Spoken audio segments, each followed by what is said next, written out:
Success is not final. Failure is not fatal.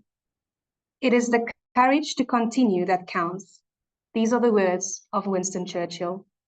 Good afternoon, everyone. Thank you for joining us in today's Young Professional webinar. Whether you're just beginning your career or navigating your next big move, this space is designed to energize and empower you. You'll hear from an experienced professional, Mr. Monroe Jansen, gain insights from his real-world stories, and have the opportunities to ask him some questions. Our agenda. We are kicking off with some opening remarks and introductions. I will hand over to Mr. Monroe, Managing Member of InfraConsult Engineering, to share his engineering life story.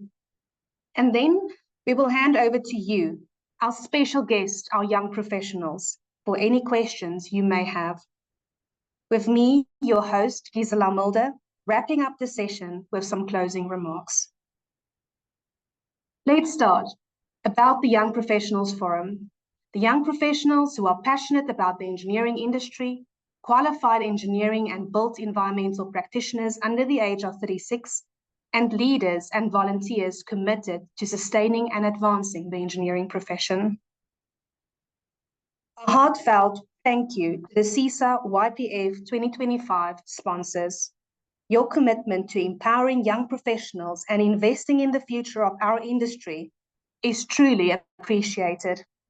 Thanks to you, we're able to create spaces where learning, growth, and meaningful connections can thrive. A special thanks to our diamond sponsors, Zutari and Kufanikiwa.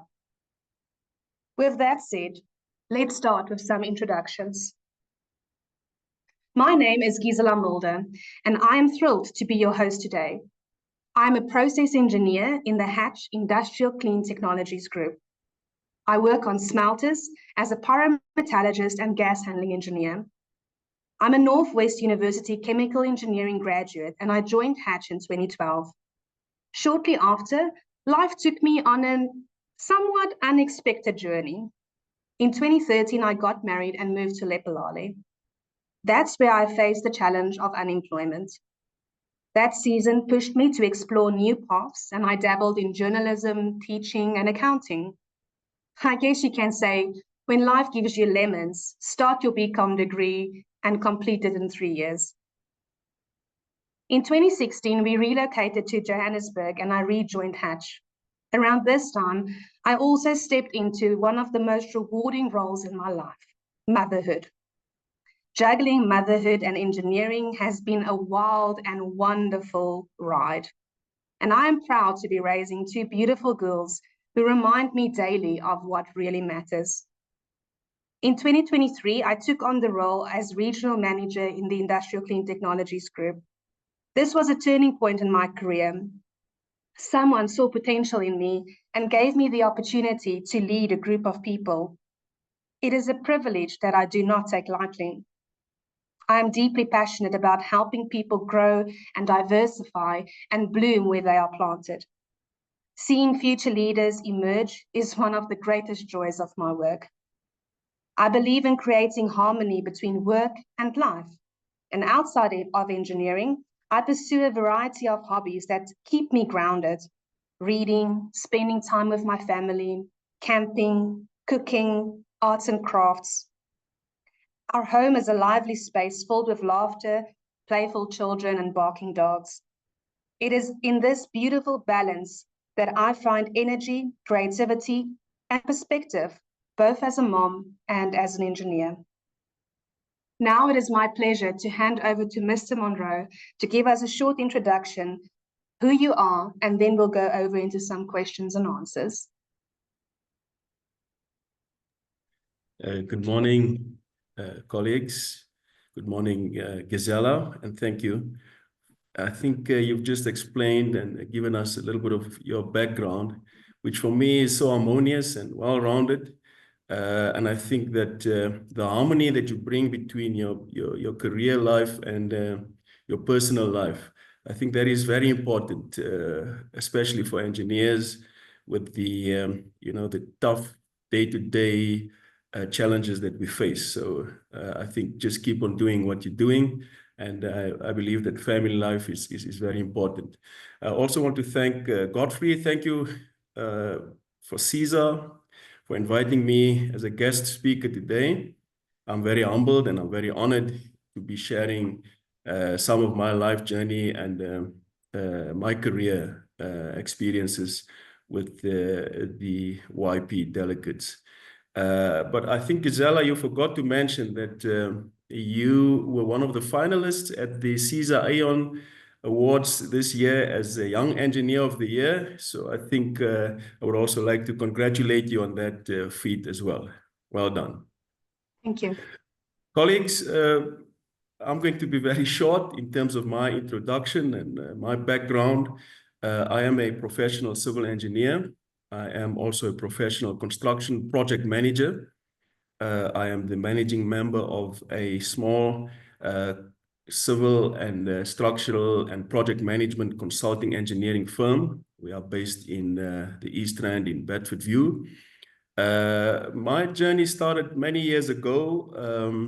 As a young graduate, I was privileged to have a bursary awarded to me by a big company at that stage called VKE Engineers. I think they are now called SMAC, but I worked for SMAC after graduating, at that stage VKE, sorry. I worked there for many years as a young engineer. I was then headhunted by my previous partner at InfraConsult Engineering to join him and our colleagues at InfraConsult as they called it at that stage an office manager. Little did I know that I would be thrown into the deep end, not only managing the regional office that we had here at that stage in the East Rand, but also managing a wide array of projects, civil, structural, under the leadership of my previous mentor and managing director. That was over 20 years ago that I've started my journey at InfraConsult Engineering. And it was a big shift for me, coming from a big corporate company such as VKE, and moving into a very small environment, very small companies such as InfraConsult Engineering. It was, as they call it, somewhat of a culture shock for me, because the practices between your smaller firms versus your bigger firms, there are quite a wide array of differences. But nevertheless, I soon had to learn how to swim and make my mark. So long story short, I've been with InfraConsult and I've never looked back over 2 decades now.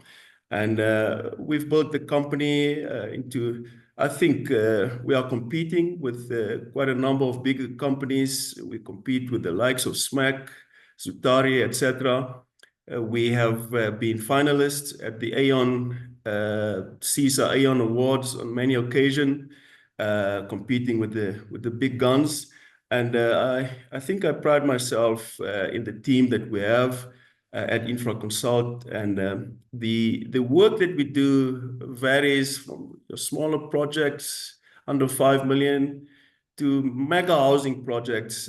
One of our flagship projects that we've recently completed was for a big developer called Cosmopolitan. It's the Sky City mega housing development just south of city of Ekurhuleni, on the border of Ekurhuleni and Midvaal, which took us over 10 years to complete. And I'm very proud to have been the lead engineer on that project. And you know, we have provided, or the developer have provided, over 25,000 housing opportunities to over 25,000 families over a span of 10 years. So that is something really that I pride ourselves and our involvement as InfraConsult in. I think Godfrey asked me to speak a little bit about, you know, being a volunteer. So I graduated from RAU, it's now called UJ, and I think I've plowed back. I tried to plow back into the academic culture. and the institution over many years. I've been involved in the final year design program that they have at the Faculty of Civil Engineering, where I'm involved in lecturing, and I'm also the main convener of the final year design program at UJ, Civil Engineering or Engineering faculty. So I've been in that position for the past 12 years. I'm not being paid a cent to be there. As I've said, it's volunteerism. I'm also part of many CESA structures, finance structures specifically. I'm the chairperson of the CESA Pty Limited board, and that is part of what I do as giving back to this great institution of civil engineering and engineering itself and the built environment profession, you know, as a way of giving thanks and honor for the development in my life. I was also asked to talk a little bit about my personal life. You know, as I grew up as a young man, I think, like most of us, you know, we have strong traditions, and you know, God is central to my being today. As engineers, we believe in meticulous planning, meticulous programming, making sure that everything works out according to a schedule. As project managers, you know, we believe in scheduling, we believe in budgeting, making sure that quality processes are in place. So I think I picked that up from a very young age, and I've also planned my life as such. But as I grow older and with the benefit of hindsight, when I look back at my life today, I feel that it's less of my own planning, but more of divine planning and divine intervention. Because I look at some challenges in my life, most specifically personal and also in my career, where I sit back today and I say, there's no way that I would have made it through this specific era in my life or through this specific challenge. It couldn't have been because of my own planning, because of my own ingenuity as an engineer or as a planner or as a designer.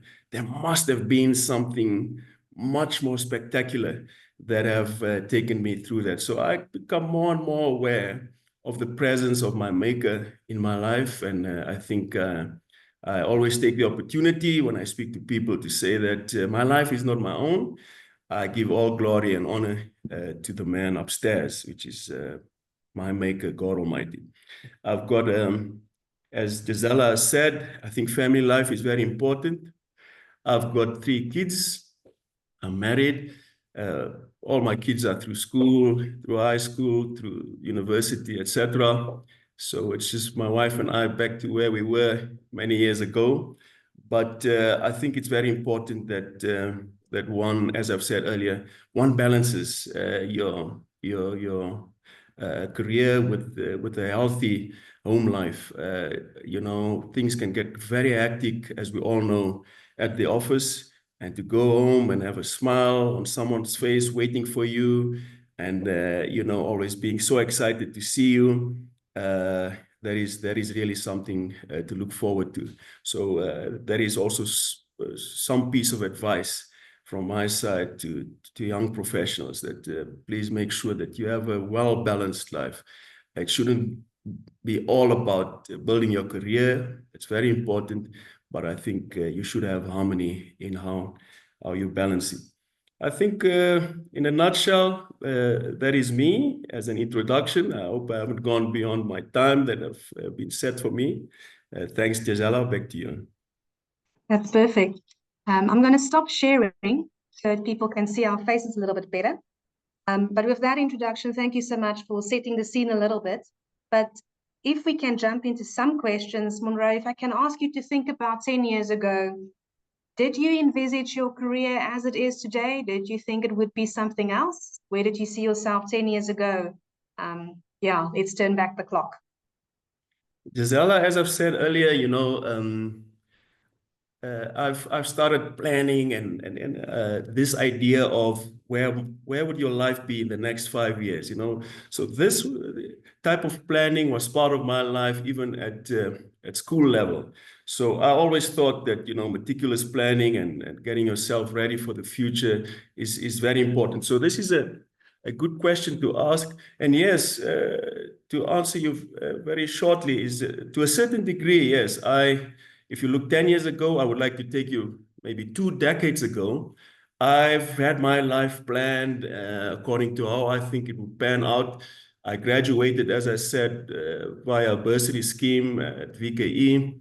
My plan was to accumulate on the shortest span of time enough expertise, enough experience and exposure in whatever division the powers that be would place me, so that I could quickly rise up in the ranks. And my idea was to get my PR-Eng within the 3 years allowed minimum, and become a director. So my 5-year plan was, after graduation, get my PR-Eng, get my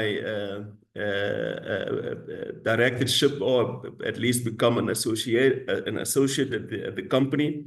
But as I've said, things do not always pan out the way we plan it.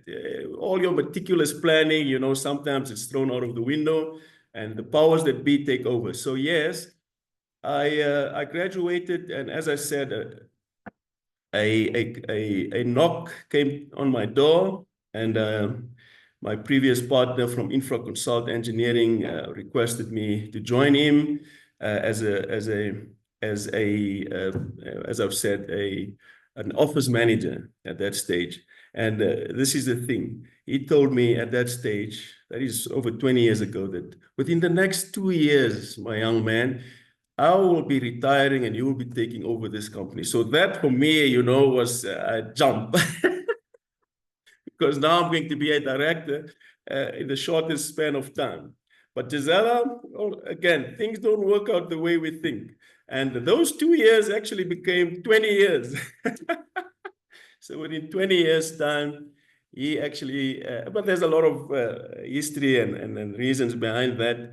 And so the 5-year plan that I had, even the 10-year plan that I had, didn't work out exactly as I thought it would be.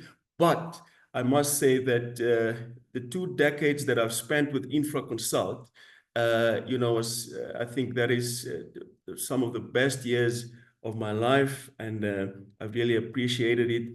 And where I am today, we have planned, and it's part of our succession planning that I am where I am today. But it took longer than I thought. But you know, I think the trajectory that I've panned out at the beginning, you know, was filled with, and I think there were reasons for me to be, you know, to be prepared for the position that I'm in. I don't think that if the plan succeeded, where I would have been allowed to become the managing member 2 years, you know, after joining the company, I think I wouldn't have been sitting here with you today. I would have been somewhere else. I think the pressures which I feel as a managing member, I wouldn't have been prepared for it at that stage. I wouldn't have been ready to take up the challenges that I'm taking on now, and which I think I'm prepared enough to do, even though I learn on a daily basis. And but I hope that answers your question. I love listening to your journey. It's incredible to see where you were and where you are now. And once again, thank you so much for taking the opportunity to share this with us and with all the young professionals listening online. You touched a little bit on it. I want to touch on the theme of self-awareness. One of the greatest gifts you can give yourself is the gift of self-awareness, meaning you need to be able to see yourself as others see you. That way you like how you perceived, you can embrace it and take steps to strengthen it. And if not, then you can obviously take action. If I can ask, was there a time where you felt like you failed? And how did you bounce back from that? No, that's a very good question. And I think to answer you also very shortly, yes, definitely. Many times, I think failure is part of who I am today, and it shaped me to be the person that I am today. And I think just to give you a little bit of preview, as I've said earlier, as engineers, we believe in due diligence, we believe in meticulous planning, we believe in scheduling. But I've seen on many occasions that a project that we prepare on plan, it doesn't matter how much meticulous planning and preparation and design due diligence go into this project. I'm sure I can bet my bottom dollar with any engineer that it is very rare that this project pans out exactly the way you've planned it. So I've seen many projects go awry because of not necessarily poor planning, but because of unforeseen circumstances that are thrown onto the project path. And I take it back to my personal life as well. As I've also said earlier, you plan and you do all sorts of things, but life has a way of throwing some curveballs at you. And you know, I'm a big fan of boxing, and I've followed Muhammad Ali's journey. I always read up about him. And I think what made him one of the greatest heavyweight fighters in the world is his ability to take punches. Yes, he could give punches, but he was one of the few heavyweight boxers who could make it back 3 times after defeat. I mean, he's one of the few guys who defended his title 3 times in a row. And if, you know, I imagine myself being in a ring for 15 rounds, 3 minutes each. I don't think I'll last 3 rounds, but these guys go back and back. So for me, it's the ability and for you to be able to not only give punches. Yes, you can give punches, but life will hit you and will knock you down. And it's the ability of taking that, being able to stand up and going forward. I think that's where the phrase that we throw around these days, failing forward, comes from. So I believe in that. One shouldn't lay, you know, defeated in the dust. Get yourself up, dust yourself off. Take that as a learning. I believe that you shouldn't spend your time, you should analyze, go back to the drawing board, but don't spend your time looking at what it is that made you fail. Learn from that and move forward. Sometimes we get paralyzed because we analyze too much. I say, get rid of the analysis, otherwise it will lead to paralysis. Just move forward and learn from your mistakes. And I think that was, you know, how I got myself out of many failures in life. And the journey is all about learning. It's all about not repeating what has knocked you down in the past, but learning from that and see how you can miss that blow and then give the punches going forward. So I think in a nutshell, that is how I deal with failures. Thank you. Thank you for sharing that. And maybe I've forgotten to add, but if you have any punches that you need to give us, please in the chat, all our young professionals, please give us some punches there. Give us some comments, give your thoughts on what we are discussing. Maybe you have your own personal story that you want to share with us. Please, you're so welcome to do that. In the questions and answers box, please feel free to drop any questions that you do have. And at the end of my questions, my discussion with Monroe, we can go to those questions and we are happy to answer those. So please make use of that. If I can move on to a next theme, being leadership. Before you are a leader, if I can use Jack Welch's quote, before you are a leader, success is all about growing yourself. When you become a leader, success is about growing others. On that topic and on that theme, what is the most important leadership lesson that you have learned and how has it proven to be invaluable?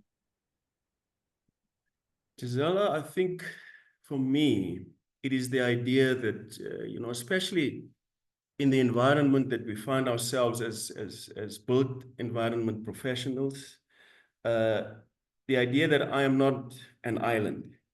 I'm not here as a one-man show. I speak about our company, Infra Consult. I speak about many other companies, and our colleagues that are joining us would understand the idea of being part of a team. And I think very early in my career, that was taught to me, and I think that sunk in and that assisted me going forward. And for me, that is one of I put a lot of emphasis on that leadership acknowledgement, that the idea that you are not alone. What I'm trying to say is that we always find ourselves as being part of a team, whether it's, if I look at my company, whether there's a project and we've got a project team where most of the time I'm the project lead. I've got a project engineer and a project manager who deals with the project. We've got our draftsperson and our designers, etc., etc. But the success of the project, especially when it goes out to construction and implementation, now your project team becomes bigger, and there are more people and more professionals that are part of the team.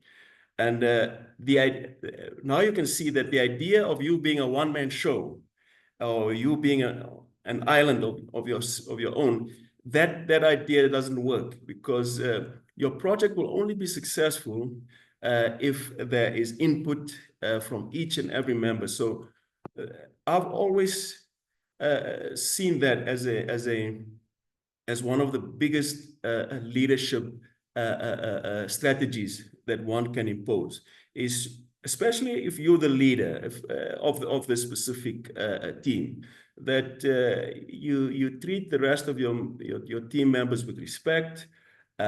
You lead with integrity, and you take into cognizance that you are just as strong as the weakest member in your team. So yes, you may celebrate the achievements of the best achieving members, but always look at the guys that are not as articulate as the rest of us, that are not technically grounded as the rest of us, or technically competent as the rest of us. It takes time to also nurture and get these guys to a point where we succeed, because if they succeed, we all succeed. So for me, I think that is a very good leadership lesson that I've learned very early in my life, is that I'm a team player, and it's not about me and my ego. It's about making sure that the team who's working alongside of me, that we are all geared up and we know what our vision is on the specific, whether it's on a project, when it's on a venture, whatever, that we are all aligned, and that you as the leader do your damnedest to bring everyone in line and to the best of your ability. I think for me, that is the most important leadership lesson that I've learned. Thank you. I think that leads me into my next question. There's a difference between leadership, mentorship, and professional sponsorship. And I want to touch on the theme of mentorship. I think for me, it's important that we raise a generation that becomes mentors early on in their careers. And I would like to hear your thoughts on that. How can young professionals become mentors early on in their career? And what's your view if we talk about mentorship? Yes, thanks. I think, we have this perception that when we look at our mentors, and I've seen also at the CESA Aeon Awards and all the other CESA or industry awards, when we celebrate mentors, it's normally the gray-bearded, gray-headed old guys that we see as the great mentors. And there's nothing wrong, because I believe that mentorship comes with time.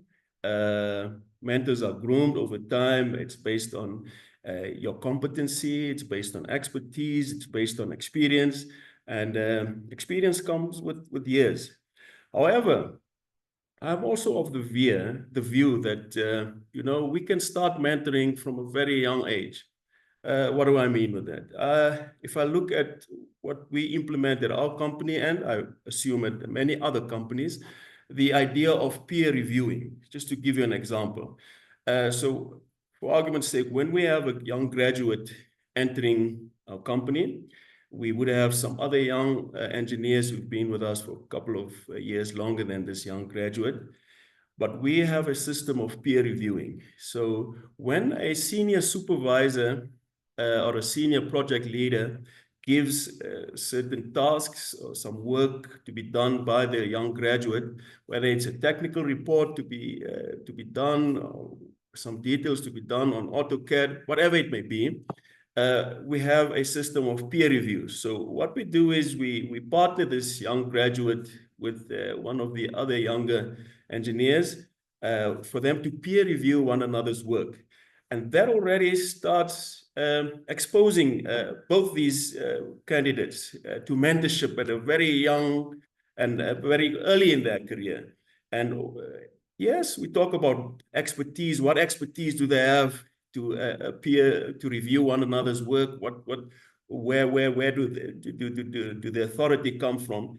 I believe that we've spent 4, 5 years, 6 years, some of us doing our degree.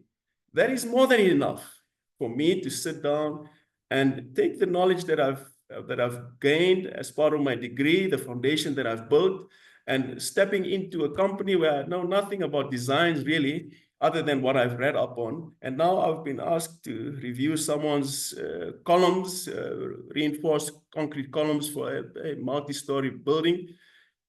My goodness, you have some exposure to that. You've done that as part of your structural program at university. So you do some research. So long story short, Gisela, what I'm saying is that, yes, mentors can start mentoring at a young age. It's up to us as leaders and the powers that be to set up these systems so that once this mentoring bug bites, and I see it in my own company that people are mentoring one another left, right, and center. As soon as a new person joins our firm, whether it's someone who's coming in from an administrative point of view, one of the engineers will grab them and start mentoring them and showing them the ropes, etc. But yes, I think it should be, we should cultivate it and we should motivate it from a very young age. And we shouldn't rely on the idea that our best mentor is the guy with the most years of experience and the expert in our company. No, we should celebrate the young mentors that are really working on a daily basis and assisting one another on menial tasks going forward, because all of this work together for the bigger project. Thank you. Yeah, I'm very passionate about mentorship, something very close to my heart, and it's great to hear your story and how passionate you are. And I always think about looking back when I started, how insecure I felt, how strange this world seemed. I come from an Afrikaans background, so I wanted to tani everyone. So looking back to that, I think that's just a reminder of everyone starts somewhere and we all need help from time to time to get along. So I appreciate your passion for mentorship. If we can move on to a different theme, maybe skill building, and I think mentorship is also very coupled with this, because obviously you want to get to a point where people can build their skills, and you need mentors and leaders to help people build on this. Schooling does not assure you employment, but skill does, if I can just make that statement, and then ask you the question, how can young professionals become more assertive negotiators and or influencers? I see some chats, some questions already in the chat, and I think some of them are already leaning towards this. When you are a young professional, you do feel that you have an imposter syndrome. You do feel that you don't know everything. But with that said, how can we become more assertive in what we are saying, even if we are young professionals and starting our journey? No, I think the first thing I want to say on that is that, what you are doing, what CESA is doing with the YPF, with this very webinar that we have today, role modeling. I think role modeling is so important.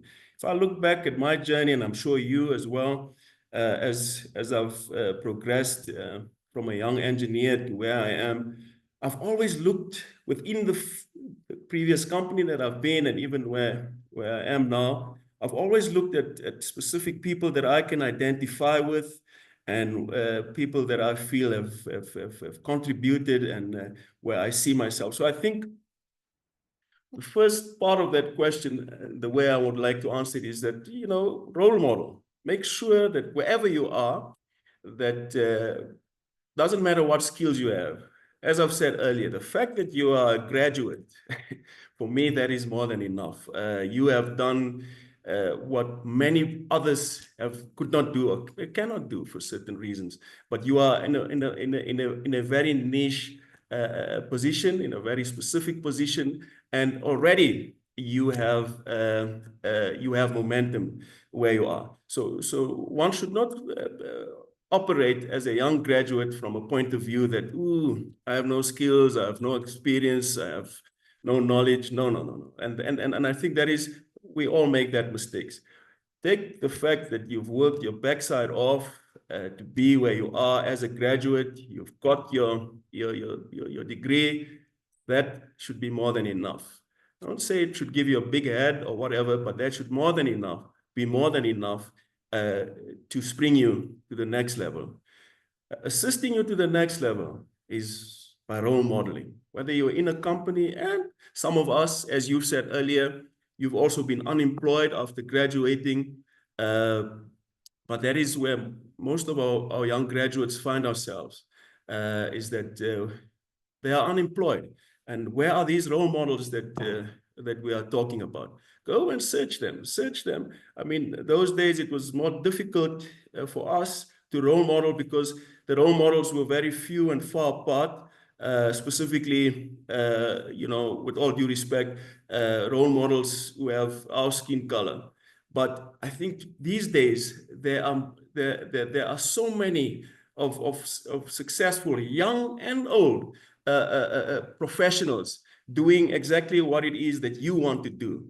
And for me, it's a matter of you're not imposing yourself. I walked in a mall the other day, and a young person out of the blue just approached me. I don't know why, I don't know for what reason, but this person just approached me and asked me what it is that I do. This person does not have any engineering background. This person doesn't know me from a bar of soap, but this person just said there's something that attracted them to me, and they just wanted to find out. And I explained to them what I'm doing now to you, my life story. That person was, bowled over. Apparently, this is someone who was in the arts, doing, what is it, internal and exterior decorating, etc. But I think my story just empowered this person to say that, I'm going to set up my 2 to 3 to 5 year goals.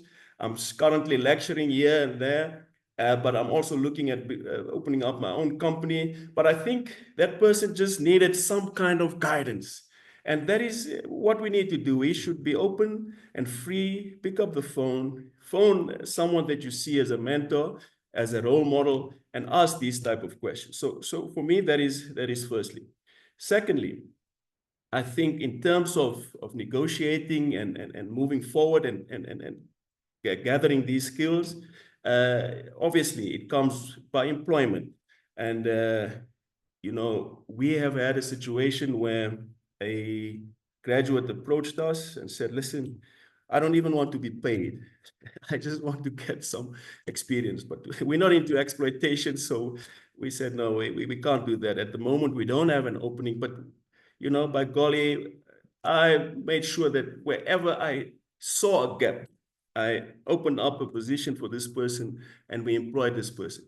But this is because this person was persistent, this person came, and this person spoke to us. So I think as graduates and specifically the unemployed guys, who am I to say and appreciate the challenges that you're going through? Yeah, I'm working and we are employing people. We don't really see the struggles that you are going to. I may say, go and phone this one and go to this office. Maybe you've done that 1,000 times, but don't give up. I think it's important that we move away from that point that, the companies, the private sector, public sector must do 1, 2, 3 for us. We must, try and empower ourselves. It's easier said than done, but that is the advice that I would give to young graduates. Thanks. Thank you for that answer. I think it's very well said. If I can ask everyone online, use the chat, please. I would like everyone to post a skill that you would like to invest in the short-term future. So if we can use the opportunity, please just post there. Let's just make sure we are active and involved in the chat. I would love to see what you are struggling, what skill you are trying to build while we are talking about skill building. With that said, maybe the second question on skill building, how can young professionals become better at managing people who does not report to them? Any advice there? Yes, we get involved in this type of scenarios on a daily basis. In the work that we do, we normally get appointed on multidisciplinary teams where we are either appointed as the project lead.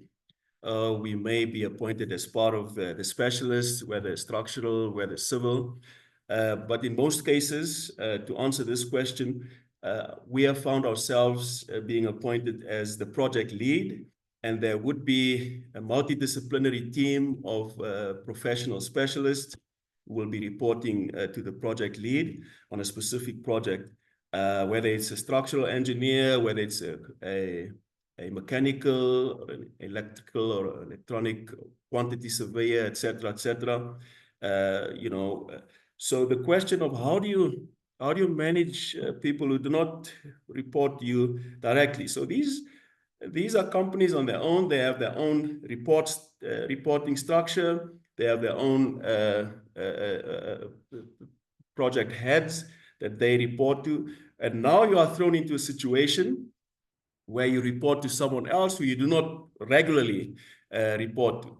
And this person needs to manage this multidisciplinary team and need to make sure that there are no clashes.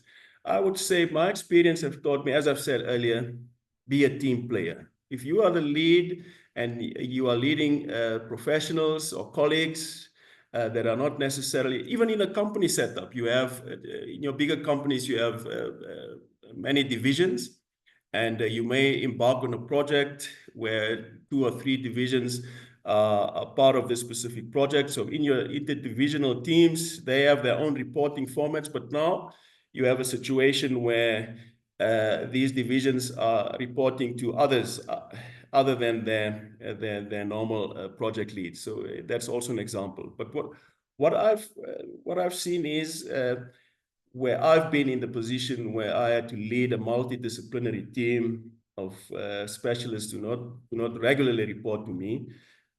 Be a team player, firstly. Get rid of your ego, secondly, because egos can become quite a problematic part of these structures. You can imagine having all these personalities together, and you are in a position to manage these personalities. If you don't keep your own ego intact, you can imagine the type of chaos you'll be sitting with. And I think, secondly, it is the idea of mutual respect. We are professionals. I'm not there to do the work of the electrical engineer. He or she knows exactly what they are supposed to do.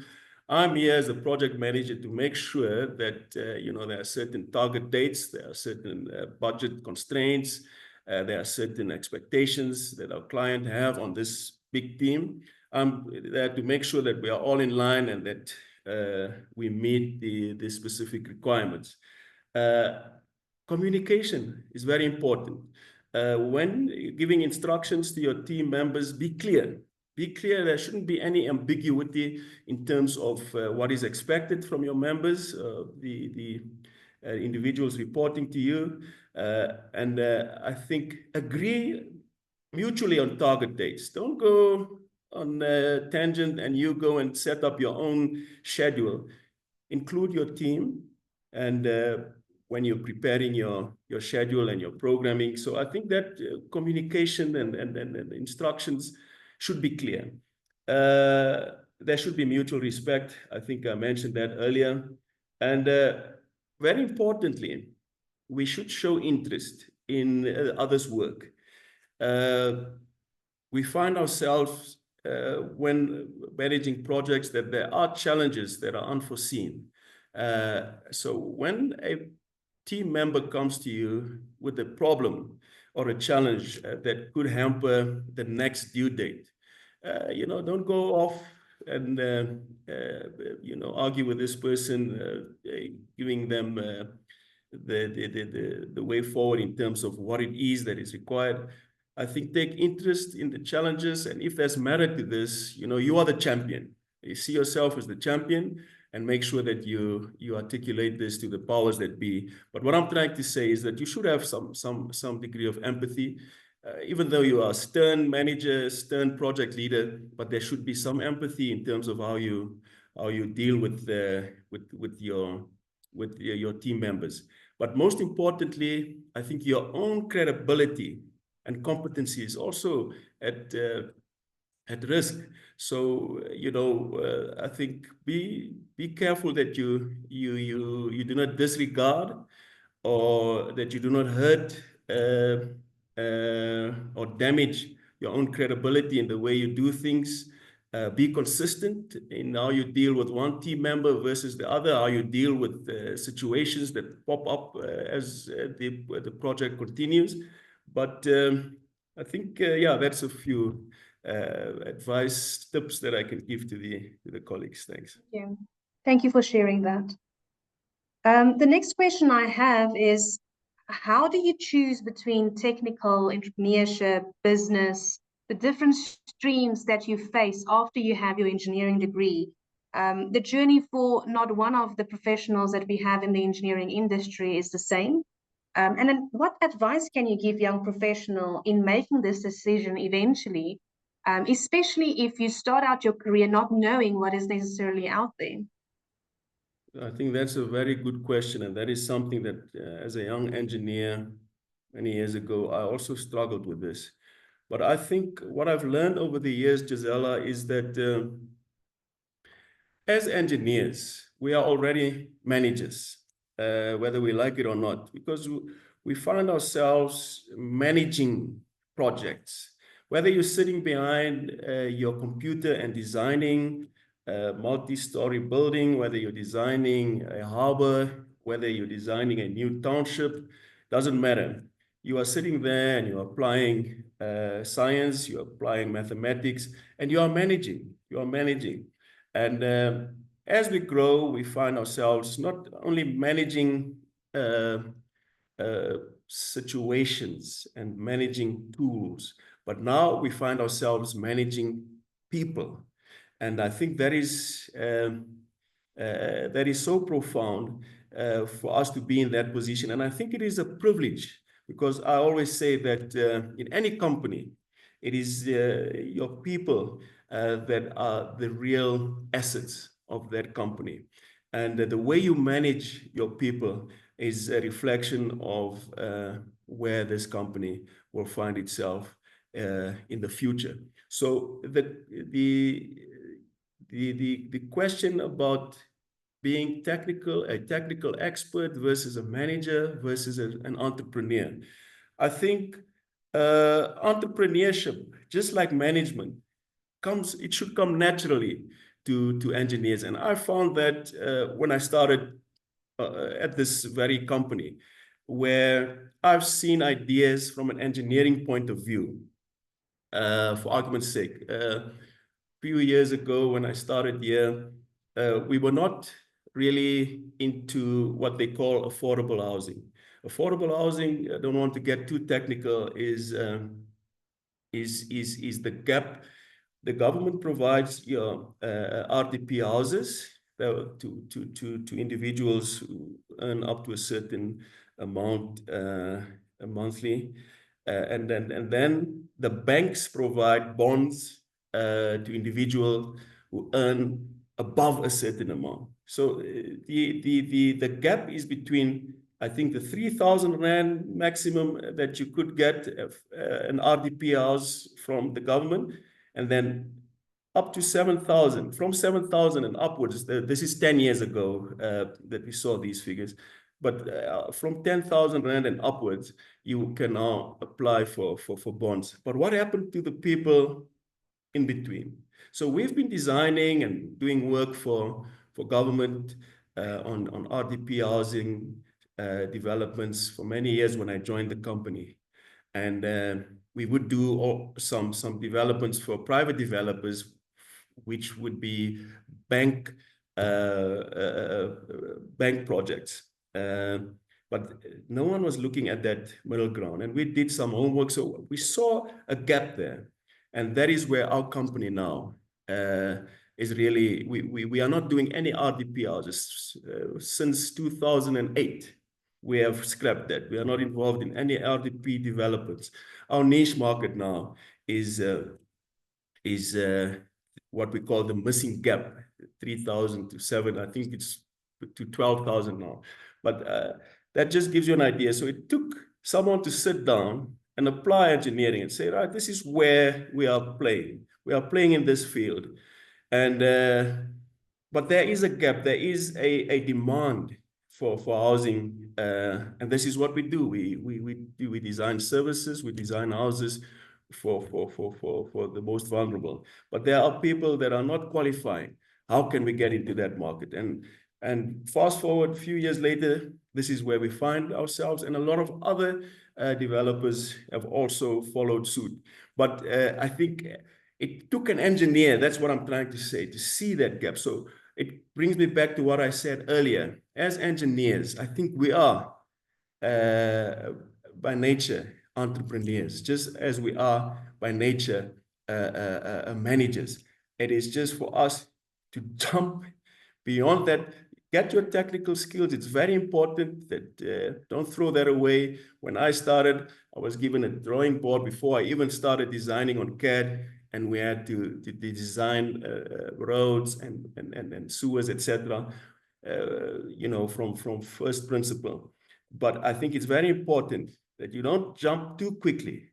Get the necessary skills, get the necessary technical know-how, get the necessary competence before you start moving forward. You don't want to find yourself in a position where you are in a specific field and you're relying on others to inform you of what you should actually know as an engineer. So I think that is some advice that I would give our young engineers out there. I'm going to go to the chat now and see if there's any questions. I think there's already a couple posted. So the first question, hi everyone, as a young professional, how do we tackle imposter syndrome in a digital world where you can see so many talented people? How does one not undermine their own talents? Sure, that is a loaded question. That is especially with the digital world that the colleague is referring to. It is very difficult, I must say.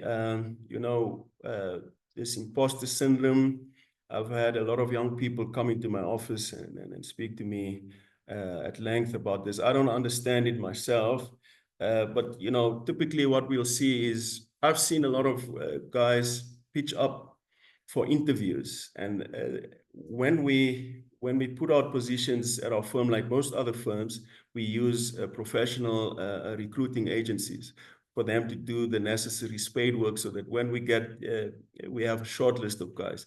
But I've had a situation where I sit with candidates, but then I get technical and I start going into detail, not just looking at the CV that is in front of me and the person that is in front of me, but asking specific questions relating to the position that we have available. Because in so many cases we find that we appoint people, and even at the project level, we see it these days, contractors are appointed, and on paper they meet all the necessary requirements.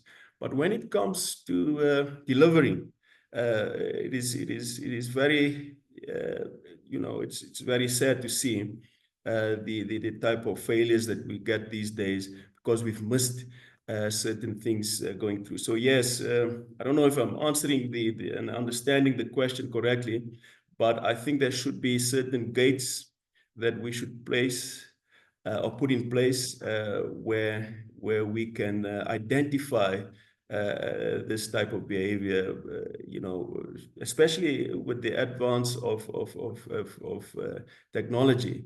People are recreating their own degrees. And I've had a situation, I won't mention names, but where we've done a project many years ago where this person was heading the engineering department.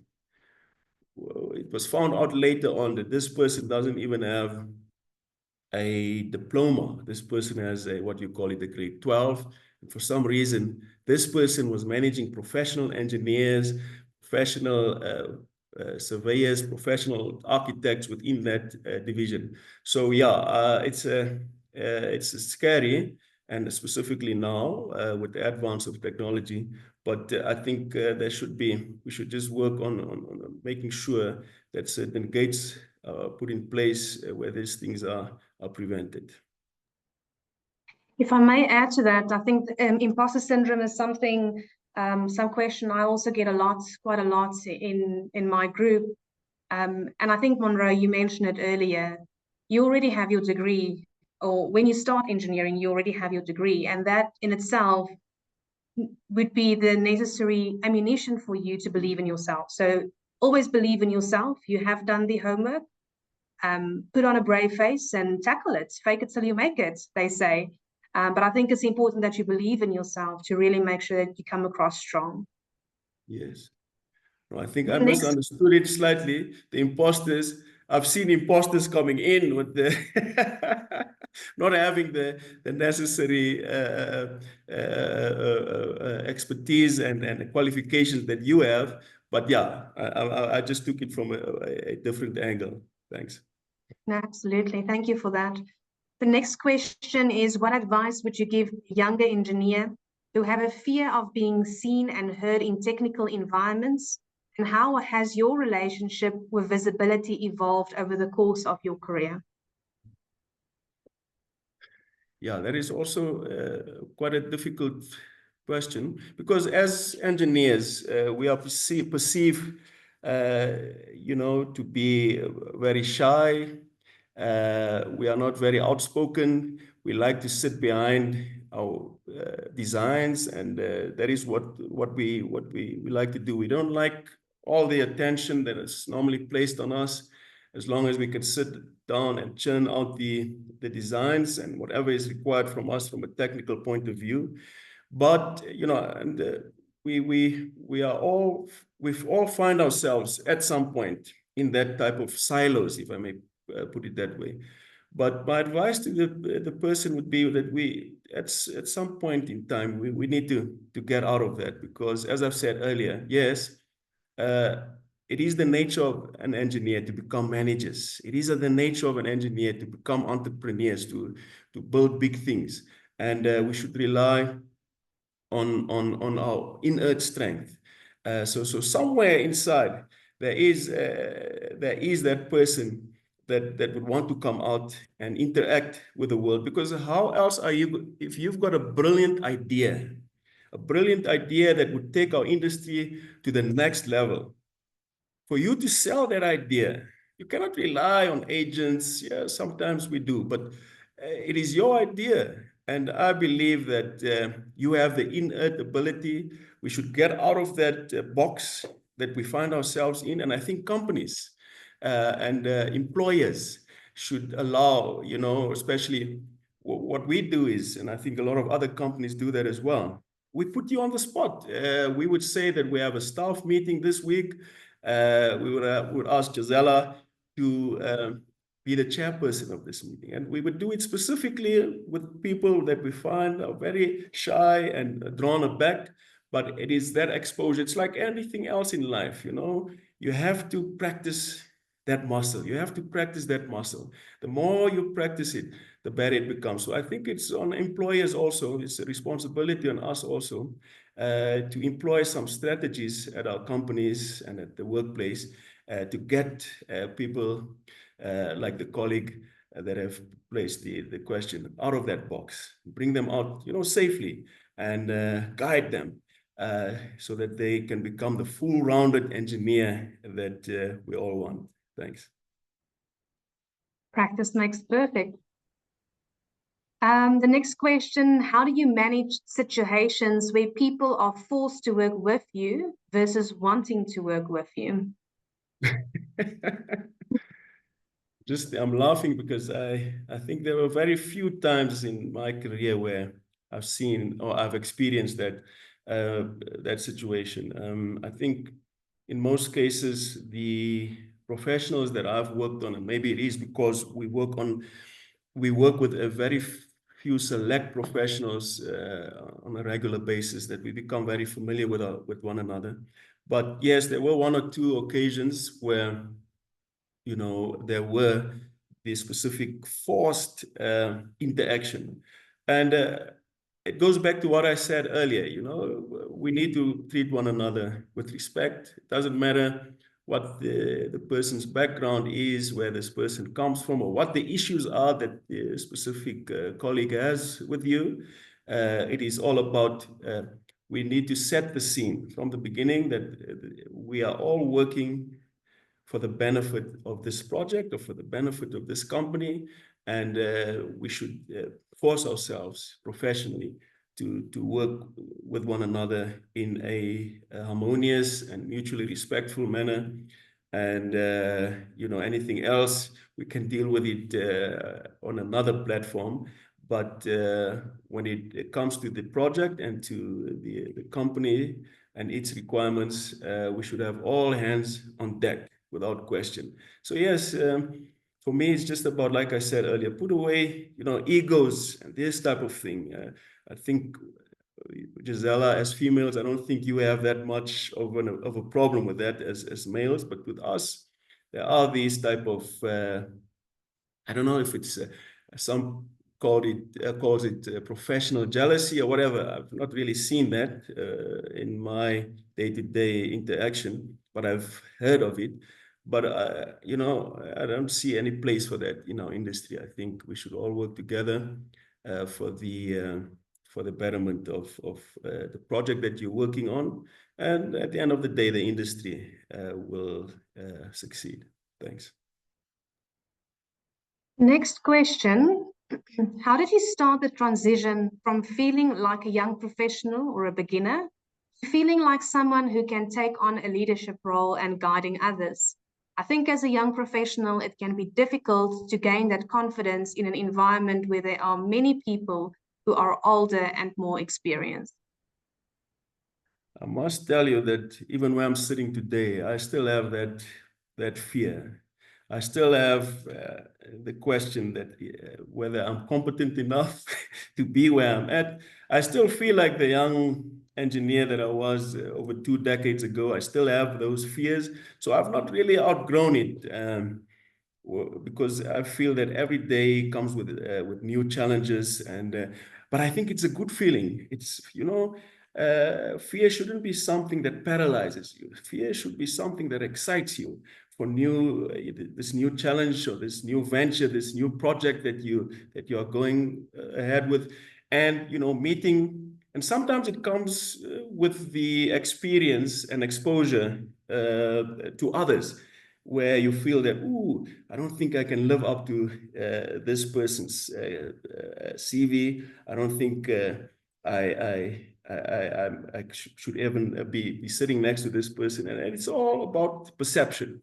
And, once you start putting yourself into something, and you'll soon see that fear subsiding. But it is something that I believe will stay with us. And I think it's a good thing. It's not a bad thing.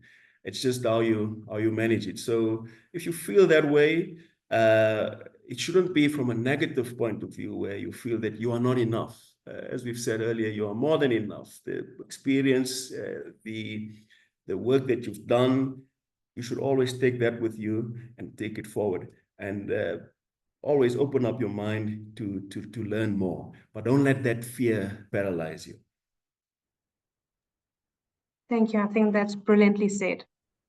The last question we have on the chat, please feel free to post the last question or so, but the last one we currently have, my question is to Mr. Monroe, do you attribute your rise to becoming a managing director to technical ability or people skills, and which one is more important? Like I said earlier, we need to work on our, there's no doubt that as engineers, I mean, technical skills are crucial. But as you rise up in any organization, I think your management skills and your people skills, the softer skills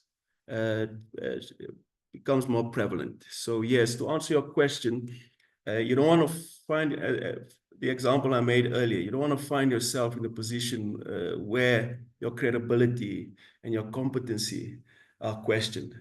So that comes with building your technical skills. So as a young person, I would implore you to learn as much as you can and be exposed to as much as you can at your company, specifically in terms of designs, technical ability, upskilling yourself, and where there's opportunities for learning, going further, and doing extra courses.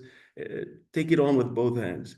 But as you grow in the organization, you will find that yes, you rely more on your softer skills, which is the management skills, because now you are dealing with the most important assets of your company, which is the people.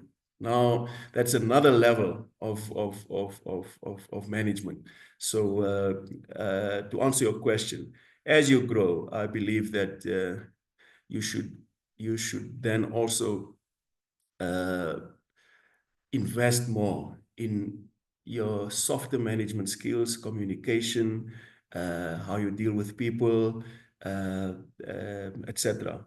That will make you a more effective manager, especially as you go up into the ranks of becoming a director, managing director, CEO of a company. Then you'll have your specialists working under you. You'll check 1 to 3. There's due diligence that you need to do, so your technical skills come in handy. But more importantly, it is your people skills that will really bring you success. That's the last question from the audience. However, we do have a couple of minutes left still, so I think let's continue with some of my questions. And I think we're going to go into a little bit more of a personal theme, talking about people, personal. So I think it's fitting. How do you typically recharge after a busy or stressful day? That's a good one. I started running many years ago, but I was overweight after university, and I started running to get rid of that little bit of excess weight. But the running bug bit, and I found that especially as I started progressing in my career, that was a useful outlet for me, because Gisela, it becomes very stressful, deadlines every day, and a lot of issues that you need to deal with. And for me, hitting the road just calms me. It just clarifies things. And if I've been struggling during the day with a certain question or a certain challenge, I don't know how many times I find myself solving these things while I'm on the road running. So yes, for me, definitely, I love running, and don't run as much as I used to, but it really helps me to cope. Maybe following on that theme of stress and life and balancing everything, what does work-life balance look like for you, and how do you maintain it?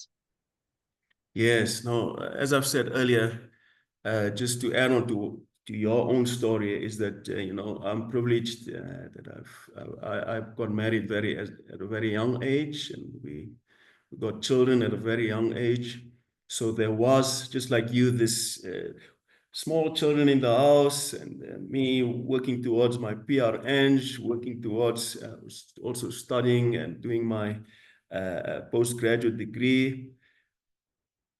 But there's nothing more satisfactory than coming home, as I've said earlier, and finding a smiling face waiting for you after a long day of stress and churning out deliverables, etc., and just picking up this young person and swinging them around, you know. So, you know, for me, that was it's very important, and I don't say that it is necessary for everyone, but for me, it helped me quite a bit in terms of grounding me. And you know, at the end of the day, my problems that I've had on a daily basis, when I look at these young people around me, you know, those problems just seem to disappear. And it energizes me when going back to work the next day. And, you know, it is, I don't know, I can't really explain it, but for me, family life is most important. I wouldn't, you know, I wouldn't trade it for anything in the world. Yeah, no, I can attest to that. The next question I have is, who has had the biggest influence on your career and your personal growth? Look, I think I've said earlier that, you know, firstly, I'm a very religious person. So I think where I am today, I ascribe it to my maker. As I've said, I've made so many plans that really didn't come to realization.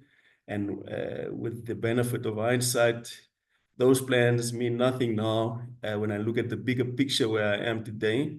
And you know, I give him all the praise and glory. And, you know, my wife has been with me all through my journey, and she's stood behind me. They say behind every good man or behind every successful man, there's a good wife. I turn it around. I say, I think I've been standing behind her so that she can stand behind me. But, you know, I don't think I would have been where I am if it wasn't for her believing in me. As I said, we got married very young. I was still at varsity. And, you know, she inspired me. And we've just gone from one mountain and one success to the other. And I think, you know, those are individuals in my life that I think I'm most grateful for. There's one last question that I see from the chat. Monroe, being honored as CESA's Engineer of the Year in 2020 is a remarkable achievement. How has that recognition influenced your leadership approach, especially in driving sustainable infrastructure and nurturing young talent? Well, thanks for that. And I see the award more, as you've put it now, as a recognition. It was a recognition, a peer recognition. I believe there are more brilliant and more competent engineers out there than myself. But I think at that stage, my peers saw it fit to identify me and to nominate me for that award. So I'm most humbled. I'm most humbled by the award. But I think to bring it back to the second part of your question, I think it puts a lot of pressure on me as well to keep on doing what we are doing. I think my interaction, as I've said, as a volunteer at UJ, at CESA, I think that is what made me visible, and that this is one thing that I would also like to leave with the young professionals here today. Be visible in our industry. Be visible.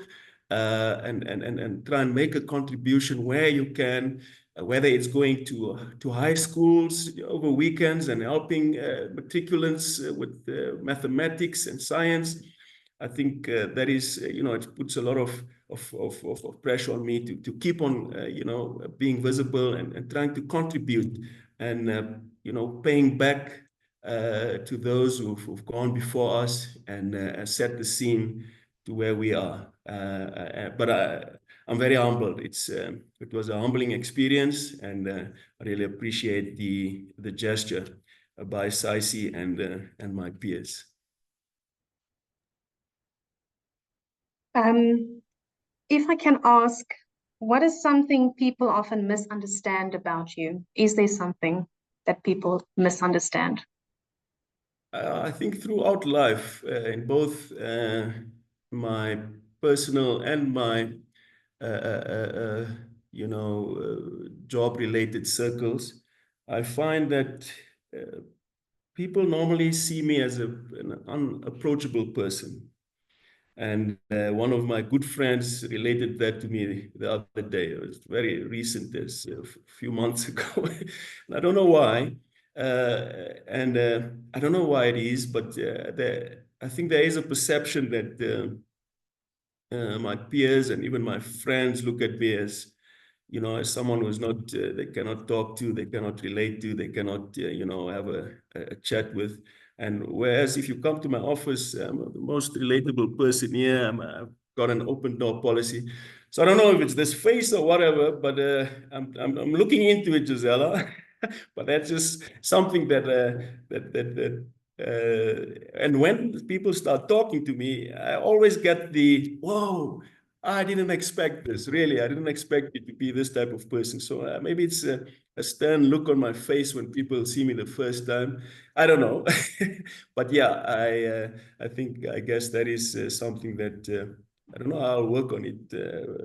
Maybe get a facelift or something. But yeah, that is something that I get a lot. Thank you for sharing that. I think that's probably one of the most difficult questions I've asked throughout this interview. There's another one on the chat. What advice would you give young engineering professionals? Should they focus on becoming technical experts, pursue management roles, or aim to own a consulting engineering firm? I think we touched on it, but any advice you would give young professionals? Look, I believe that there's a place and a role for each and every one of us. Some of us may have that inert push to become managers, to become entrepreneurs, and I believe that it is within us. But then, Gisela, you and I know that we cannot do without our researchers. We cannot do without our academics. We need the technical experts. And if I talk about experts, I'm not talking about someone like me who's been in a specific field for many years and now I call myself an expert. It's someone who goes into a specific engineering or technological field and do groundbreaking work which advances our industry to the next level. Those are the type of people that I'm talking about, and I believe that there is a place for those type of people in our industry, because we cannot grow. We are based, our technology is our basis, and those are the people, our researchers, our academics, that really assist our industry to go from one level to the next with new explorations, advances in the current technologies that we have. So if it is within your heart that is the route that you should take, not all of us will become entrepreneurs. Not all of us will open up consulting and engineering firms, even though it is within our reach, it is within our abilities. We can do it. That's what I'm saying. But you need to sit down and reflect and decide where it is that you want to play. It's up to you. 100% agree with that. Maybe on the same theme, talking about how industry can better collaborate with academia. It's something that I am very passionate about. I know you're involved at UJ. What thoughts do you have? How can we strengthen that relationship more? And how can we embrace getting academia closer to industry? Wow, that's a beautiful question. And, it's also very close to my heart. Every year when I start engaging the final year students at the Faculty of Engineering, the first question I would ask is, how many of you sitting here have an opportunity to work next year or have a bursary or something to carry you forward? And Gisela, about 10, 12 years ago, when I started this journey at UJ, almost 80% or more would raise their hands and say, no, either via bursaries or via appointments, we have work next year. So it would be the minimum who would not have employment going forward. It's scary. This year, out of a final year class of about 85 students, only 2 people raised their hands to say that they've got work next year. So that, it saddens me because now it is the exception. And it shows us the problem that we are sitting with currently in terms of, I'm worried about where all these graduates are going. In those years, normally the guys who don't have work would be taken on, into academics. They would further their degrees, etc., etc., and later on in life they would become employed. But I don't know, and this is a trend every year that I see that this is a problem. So I think industry, it's very important, and companies like ourselves and yourselves, there's just that much that we do. We offer, apprenticeships and candidateship at our company, but as a small company, it's just that much that we can do. But I think organizations such as CESA, where our consulting engineers are represented, such as CESA, we should, and I know they are playing their part, but we should get more involved at the universities, at our institutions of higher learning, and try and collaborate more with these institutions. And this scourge of unemployment, for me, that is a big problem. And I think our industry, really, we should play a better part in terms of collaborating. We should go into our institutions like we did many years ago, and we should headhunt these youngsters. I know a lot of companies find ourselves, where we are just making ends meet. But I believe that looking to what our Minister of Public Works and our President have been saying, that they want to turn this country into what do you call it, a construction site. So hopefully there's some hope in the horizon. But I think we should all, get more involved as industry with our institutions of higher learning and grab these youngsters before they're lost. That's just my 2 cents on that. Oh, no, valuable 2 cents. Thank you for sharing. One last question before I'm going to close, unless there's any other questions on the chat. It's probably going to be a quick answer, but if you weren't in this profession, what do you think you would be doing? When I did my career choice in high school, you wouldn't believe me. Civil engineering was not my first choice. I actually applied for BCom accounting. I wanted to become a chartered accountant, but I think the man upstairs knew better. I didn't get a bursary to study CA to study accounting at that stage, but I got a bursary to study civil engineering. So my second choice was civil engineering. So if I didn't become a civil engineer, I would have been a bean counter. Well, I'm glad you're not a bean counter and that we could be here today. Me too. Thank you so much. It was such a pleasure. And thank you for sharing your insights and your experiences with us. It's been a privilege to learn from someone who has not only excelled in their field, but continues to inspire others every day. Your wisdom around mutual respect, identifying role players, role models, being a team player, it is received very, very well. Your journey reminds us that leadership is not about titles. It is about influence, integrity, and the courage to grow others along the way. And we thank you for that. Thank you to CESA and the sponsors once again. Thank you, Godfrey, for making this possible. And to everyone who joined today, thank you so much for being part of this conversation. Let's take what we've learned today and let's apply that in our own paths. Let us continue to grow into the leaders we aspire to be. Thank you, Gisela. And once again, Thank you for your kind words, and thanks to CESA for allowing me this platform. Thank you very much. Thank you.